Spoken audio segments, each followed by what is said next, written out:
everybody. I'm Ryan Young in for Coy Wire, who's on his way to Italy to cover the Winter Olympics. I'm so excited to be back, and of course, it's so cool that Coy gets to go over there for the Olympics. This is the best that we have for you, 10 minutes of news, so let's get to it. We begin on the Iberian Peninsula, where Spain and Portugal have been battered by a series of intense storms in recent weeks. Severe flooding from the storms has forced thousands of evacuations, closed key roads and railways, and destroyed millions of euros worth of crops. Our Ben Hunt has more on how the communities in the region are dealing with the devastation. A series of storms is drenching parts of Spain and Portugal. Storm Marta is the latest weather system to dump heavy rain across the already waterlogged Iberian Peninsula.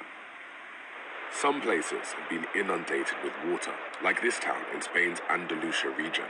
Floods gushing through its narrow streets as emergency crews battle to reinforce barricades.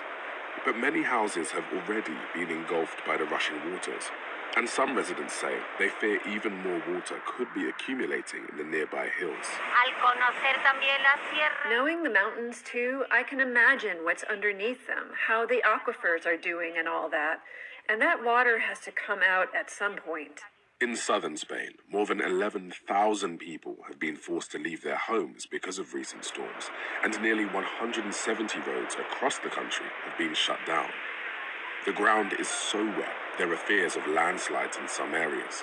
Many people say they're just hoping for a dry spell to take stock of the damage.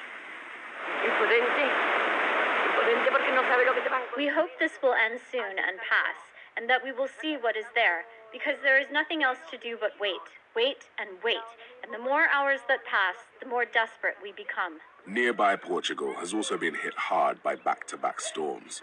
More than 26,000 rescue workers have been deployed to help manage the floods, and 3 municipalities in flood-affected areas have postponed a presidential runoff vote by a week because of the extreme weather.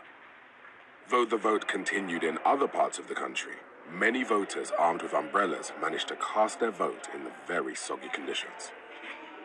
Ben Hunt, CNN. 10-second trivia. Which famous Colorado mountain inspired the song America the Beautiful? Is it Long's Peak, Pikes Peak, Mount Sneffels, or Maroon Bells?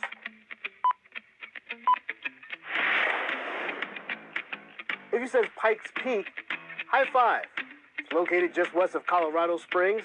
Pikes Peak is one of the front range of the Rocky Mountains and inspired Catherine Lee Bates to write Purple Mountain, Majesties after seeing a sunset with purplish hue. I'm feeling a bit chilly because this next school is too cool. Vail Ski and Snowboard Academy is a public middle and high school supporting students' education and their Winter Olympic dreams. The CNN affiliate, KUSA, has more.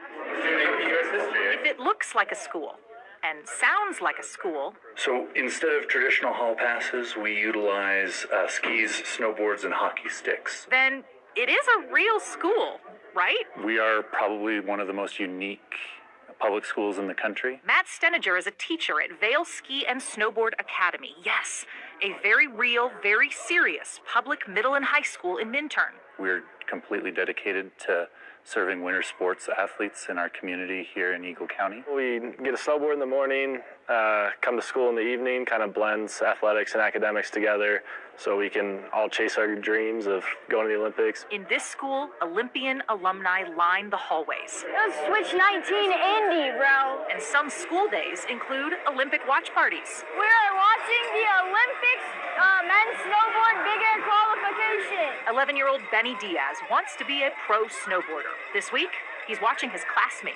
VSSA senior Ollie Martin, live that dream in Italy. Ollie's definitely one of the best in the world, so it's pretty cool that I get to see him at Copper sometimes, but it's pretty cool. It's if they can do it, I can do it, right?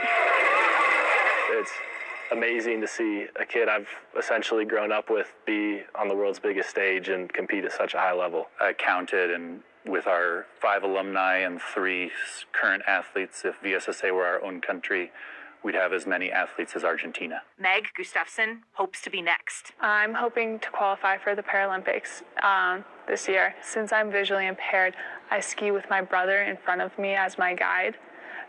So it's incredible to be a brother-sister duo doing that. She'll find out this month if the siblings get their own trip to Italy. And a whole school cheering for them back home. To get to know them as people and then see them achieving incredible things is very powerful. I think the Olympics is potentially once in a lifetime opportunity that they get to experience everything and live it to the fullest. You've probably heard of the Notre Dame Cathedral in Paris, but what about St. Olaf's Ice Chapel? It may look like Elsa's handiwork, but it's actually the result of some innovative students at the other Notre Dame, the University in Indiana.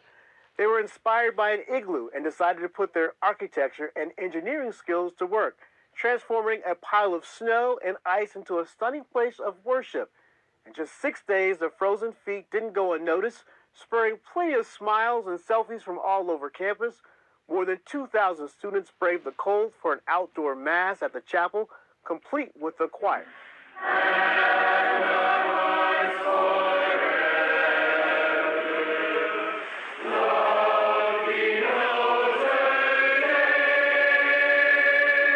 Gotta have music, of course.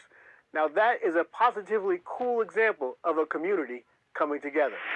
All right, gang, today is February 10th, and you know what that means. We spend the 10th of every month highlighting the 10 out of 10 moments that you sent us to share the achievements, big wins, or just cool opportunities happening in your life. Look, we want to know. And this month, you did not disappoint. Here's Koi with the roll call.